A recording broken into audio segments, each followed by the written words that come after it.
Klabu ya Simba Sports Club imeanza rasmi mazungumzo na Singida Black Stars kwa lengo la kumsajili beki wa kushoto Nixon Kibabage katika dirisha hili dogo la usajili. Hatua hii inakuja baada ya kocha mkuu wa Simba kuweka wazi hitaji la kuimarisha eneo la left back ambalo imeonekana kuwa na changamoto katika baadhi ya mechi za msimu huu.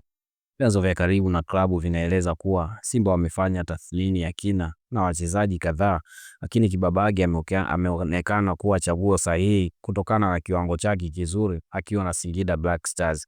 Beki huyo amekuwa akionyesha nidhamu ya hali ya juu, uwezo mzuri wa kukaba pamoja na kusaidia mashambulizi kwa kupanda mbele kwa ufanisi, sifa ambazo kocha wa Simba anazihitaji katika mfumo wake wa uchezaji. Mazungumzo kati ya pande hizo mbili yanaelezwa kuwa katika hatua za awali, huku Simba wakisubiri msimamo wa Singida Black Stars kuhusu dau la mchezaji huyo na masharti ya mkataba.